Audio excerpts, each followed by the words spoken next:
Hey guys, it's Chris, and really quick here, I'm going to ramble for about 30 seconds about some changes to the channel. I'm going to start doing daily videos discussing news and current events, and putting my own little take on it and making it informative and entertaining. I enjoy doing videos here and there about the election, so I figured these videos would be good for me and for the channel. I'll give a mix of good and bad news, the good news being the uplifting stories that make you feel good, and the bad news being the news that you really don't want to hear about or think about, but it will still be news that I will want to talk about because I think it's important. So with that being said, let's get started. And the story we're going to be starting off with is the most gruesome case of ageism to date. Ageism is like sexism or racism, except it's discriminating one's age. And this story comes out of Spokane, Washington, where a 37-year-old man was banned from a Starbucks after asking a 16-year-old barista out for dinner. He says, "I was flirted with by a barista. For some reason, she thought I was funny, so I gave her a note to see if she'd be interested in dinner."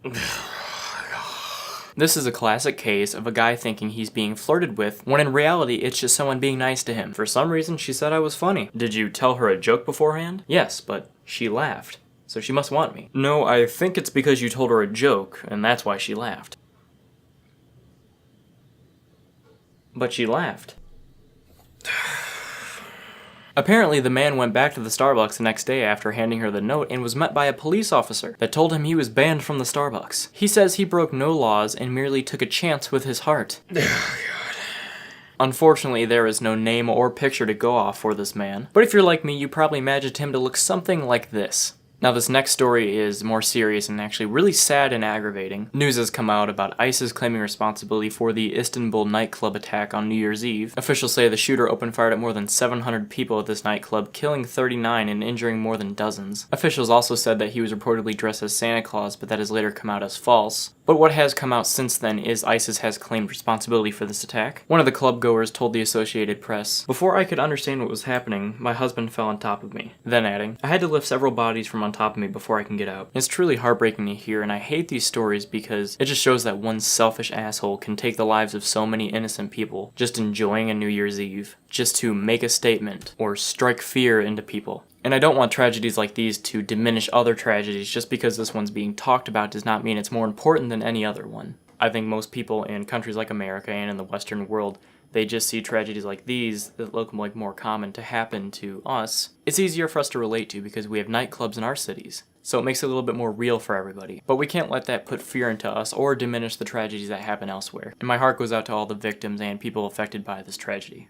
Now, this next story actually gives me hope in humanity, that being China eliminating the ivory trade in 2017. Now, if you don't know, the ivory trade is bad because of all the poaching that goes on with elephants in Africa. Poachers kill elephants for their ivory and then they profit from it. It's really bad for the population of elephants in Africa. But what's great about the story is China makes up over 70% of the ivory trade in the world, so the whole business is going to take a huge hit after this, and places like Hong Kong and Britain are being pressured to take out their loopholes in the system. So more of an uplifting story, and good job, China. Now, before I get into my last story, I'm going to share with you guys 5 videos that I found today that I think you should watch, whether you're just bored, need something to watch on break, or you just ran out of subscriptions. Just 5 videos that I recommend. This first video being The Dogs of 2016 by the YouTube account We Rate Dogs. Basically just a fun video highlighting all of our favorite dog clips from 2016.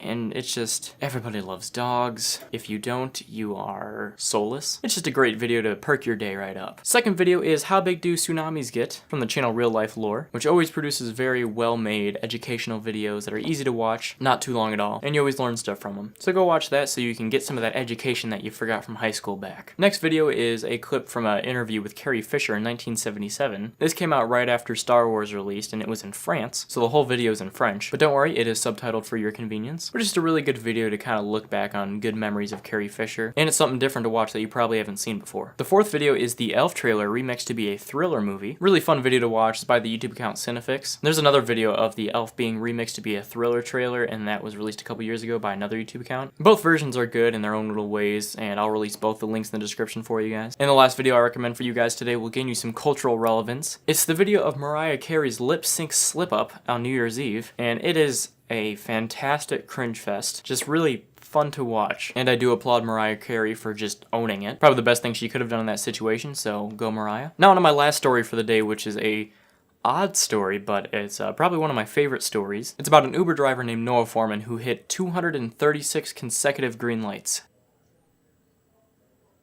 Wow, I can't even hit 2. At first I just thought he was lucky, but then I read into it a little bit more and found out that it's actually a hobby of his, which more power to him. He said this hobby started after he watched a video of someone hitting 55 consecutive green lights. He said it's all about finding a pattern and keeping a steady pace that you don't have to stop. Now, I don't know if he had an Uber rider with him, which would be funny if he did, because I either imagine one of two things going through the rider's mind. Either one, wow, this is so cool, or two, can you please let me out? We've been driving for 42 minutes, I have to pee, and I'm already late for work. Anyways, I just thought this was a neat story to end the video with. I hope you guys enjoyed this new video format. If you did, go ahead and leave a like rating down below. Leave a comment if you have any suggestions for stuff for me to talk about, or if you just want to say anything. And if you're new to my channel and you like my content, hit that subscribe button wherever it may be. I'm not going to tell you where to hit it because YouTube's probably going to change it within 2 or 3 years. But all my links are down in the description. Anything I talked about, info, whatever it may be, it's going to be down there. And I will see you guys tomorrow afternoon. Have a great day.